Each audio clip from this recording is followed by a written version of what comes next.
yang ada di daerah Kalimantan Selatan. Nah, salah satunya adalah Perda Ramadan ini, teman-teman.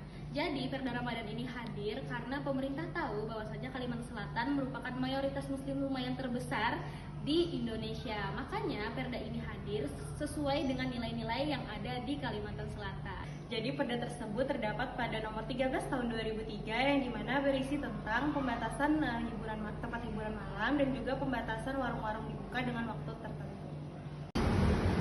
Lagi baca apa, Nak? Aku lagi baca Perda Syariah Ramadan kita nomor 13 tahun 2003. Itu tentang apa? Itu ngatur tentang larangan berjualan selama bulan Ramadan, juga larangan penutupan tempat-tempat hiburan. Menurut kamu bagaimana pandangan para pedagang tentang perda itu? Kalau menurut aku sih dua arah ya, karena itu ada impact baik sama buruknya. Tapi coba kita tanya sama orang-orang gimana sih pandangan mereka terkait dengan Perda ini. Ayo.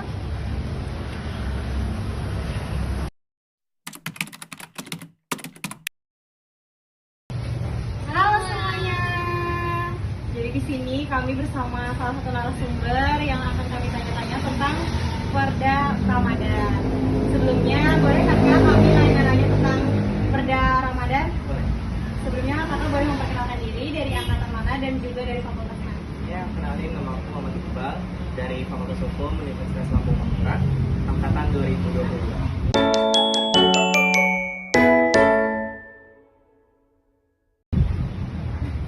Langsung aja ya Bang ya, kami mau tanya nih terkait dengan Perda Syariah yang dilakukan di bulan Ramadan, Perda nomor 23 tahun 2003, terkait dengan larangan penutupan tempat hiburan selama bulan Ramadan dan juga larangan berjualan bagi para pedagang pada jam-jam tertentu. Nah, kira-kira nih menurut Abang, apa tujuan sih dibentuknya terkait dengan Perda ini di Kalimantan Selatan?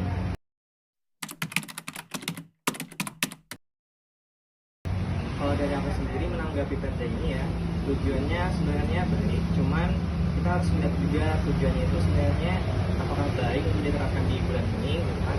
Ya, kita harus melihat nih, kalau aku ya dari sudut pandang aku sebagai muslim, ini sebenarnya kayak pemerintah daerah itu malah campur tangan gitu terkait ibadah kita itu kan kayak qablul minallah, itu gak usah diikut campurin dengan aturan-aturan lah. Kayak kita tuh apa ya, peraturan ini tuh kayak menghina langsung ya, jadi kayak menghina umat muslim, bahwa umat muslim itu udah sanggup untuk puasa tanpa adanya apa namanya peraturan ini gitu.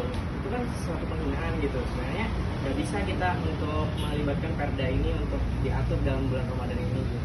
Nah, untuk pertanyaan yang kedua, kira-kira dari penerapan perda tersebut itu tuh ngasih manfaat atau dampak sosial nggak sih Bang untuk nilai-nilai kearifan lokal kita?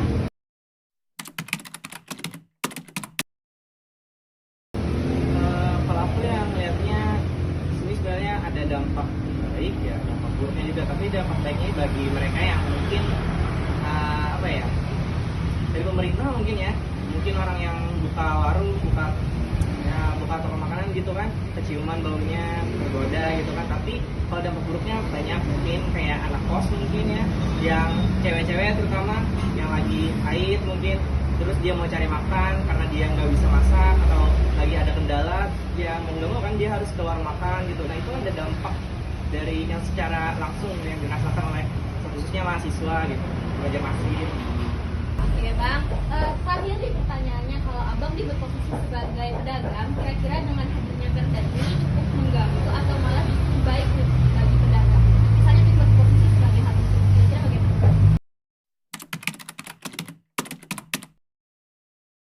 Kalau dari sudut pandang pedagang sendiri itu tergantung pelanggan sebenarnya. Bayangin kalau kita jadi pedagang di bulan puasa tetap buka, kita nggak tahu siapa yang beli sebenarnya karena orang-orang juga bakal puasa.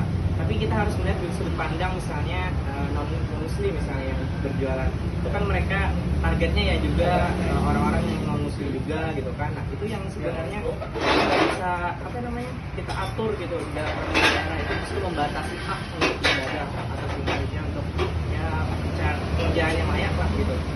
Dan jawaban dari aku. Oke, nah teman-teman, ini terkait dengan pandangan dari Kang Muhammad Iqbal dari Angkatan 22. Nah selanjutnya, kami juga menanyakan kepada beberapa narasumber dan jawaban hari ini cukup memuaskan ya teman-teman. Oke, langsung aja. Makasih Bang sebelumnya udah berpartisipasi. Ya.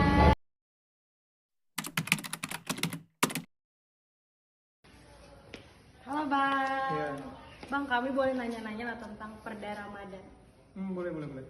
Nah, jadi teman-teman, kami sekarang bersama narasumber kedua kami. Tapi sebelum mulai pertanyaan, kami ingin Abang memperkenalkan diri, dari angkatan berapa dan juga dari fakultas apa. Oke, nama saya Fahadar Masya Putra. Saya dari angkatan 2022 dan di Fakultas Hukum.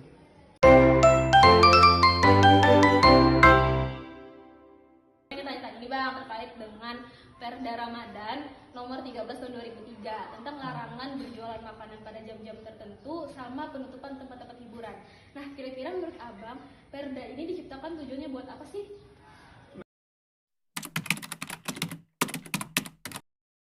Nah, Perda ini kan produk hukum ya. Oke, jadi menurut aku kita harus mengacu lagi nih kepada tujuan hukum. Tujuan hukum itu kan menurut ahli itu ada 3. Yang pertama itu kebermanfaatan, yang kedua keadilan, dan yang ketiga itu adalah kepastian. Nah, di sini tentu kepastian itu udah dapat nih karena udah jadi undang-undang. Nah, tapi yang perlu kita pertanyakan adalah yang pertama dan yang kedua tadi, apakah ini benar-benar bermanfaat untuk seluruh masyarakat dan apakah ini benar-benar berkeadilan untuk seluruh masyarakat juga. Jadi itu yang perlu kita pertanyakan. Oke Bang, jadi lanjut ke pertanyaan kedua. Jadi menurut Abang kira-kira dari Perda Ramadan ini bisa memberikan dampak sosial seperti apa sih untuk nilai-nilai kearifan lokal?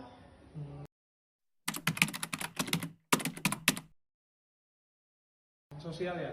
Oke, di sini kan masyarakat mungkin banyak nih dari masyarakat kita yang berpikiran atau menganggap bahwasanya kalau misalnya nggak ngelihat makanan secara langsung, nggak ngelihat orang bakar-bakar atau rumah makan ini ditutup di jam-jam tertentu, itu bakal menganggap bahwasanya puasanya itu bakal bisa lebih khusyuk katanya. Habis itu menjauhkan diri dari batal puasa. Nah, mungkin itu kalau pandangan sosial kebanyakan. Dan namun nih kita perlu mengingat lagi bahwasanya yang tinggal di kota tersebut kan bukan hanya orang yang berpuasa saja, tapi ada ibu hamil, ada lansia, habis itu ada pekerja-pekerja yang memang diutamakan untuk diperbolehkan tidak berpuasa begitu. Nah, dari sana juga kita bisa menilai nih apakah perda tersebut bermanfaat apa enggak buat masyarakat dan apakah adil apa enggak. Namun setahu aku nih di perdanya itu kan cuma di jam-jam tertentu kan, dan itu bisa take away atau bisa dibungkus lah makanannya. Nah, mungkin itu aja sih pertimbangan. Selanjutnya nih Bang dari kami, semisal Abang ini sebagai seorang pedagang dan munculnya Perda ini, apakah Abang sebagai pedagang itu nantinya akan merasa keberatan atau kesulitan atau justru malah meringankan nih karena adanya jam-jam tertentu? Otomatis kan warga pasti akan menyerang pada jam-jam tersebut. Nah, kira-kira gimana tanggapan Abang semisal berposisi sebagai pedagang?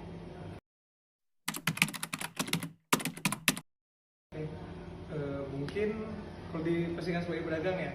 Nah, kalau diposisikan sebagai pedagang akan ada perubahan teknik dalam berdagang mungkin, karena yang biasanya masaknya jam berapa mungkin itu akan diubah jamnya. Nah, habis itu kalau menyulitkannya mungkin penjualan itu akan menurun. Tapi ini kalau kita lihat sudut pandang secara luasnya, itu banyak pada saat di bulan Ramadan banyak yang bertambah nih penjual-penjual kayak penjual es, minum-minuman, segala macam buat takjil buka puasa, itu tuh bertambah. Nah, habis itu juga rata-rata banyak nih pedagang atau rumah makan yang menerima semacam borongan lah gitu buat berbagi di bulan Ramadan. Nah, jadi itu ada dampak positif dan negatif. Oke. Nah, teman-teman, ternyata dari responnya Bang Fahri ini memberikan dua arah, ada sisi baik dan sisi buruknya juga. Kami di sini mengucapkan terima kasih kepada narasumber kami dan see you. Baik teman-teman, karena sudah berakhir pertanyaan-pertanyaan yang udah kami lontarkan kedua narasumber kami, jadi kami di sini ingin menarik kesimpulan. Jadi di sini saya akan menjelaskan kesimpulan dari sisi baiknya, yang dimana mungkin dari pemerintah bakalan memikirkan hal-hal seperti contohnya ibu hamil, wanita yang sedang menstruasi, maupun dari masyarakat yang non-muslim, bagaimana terhadap perda tersebut. Tapi seperti yang kita ketahui, banyak terjadi pro kontra dari masyarakat, yang dimana masyarakat belum bisa menemukan solusi dari perda yang diinginkan pemerintah. Nah, teman-teman, selain di samping ada sisi yang perlu kita pertimbangkan, tetapi hadirnya Perda Syariah ini justru membuat hal baik di masyarakat.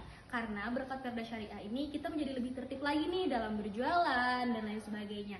Sehingga nantinya para pedagang itu akan lebih enak untuk menyesuaikan jadwal mereka dalam berdagang. Nah, ini juga sebagai cara agar para umat muslim yang sedang berpuasa, mereka tidak akan tergoyahkan imannya hanya karena melihat pedagang yang berjualan takjil ketika belum waktunya itu. Nah, perda syariah ini juga memberikan dampak baik karena apa? Kita juga lebih bisa menghormati umat muslim yang sedang berpuasa. Itu merupakan hal baik yang terjadi selama perda ini diterapkan di daerah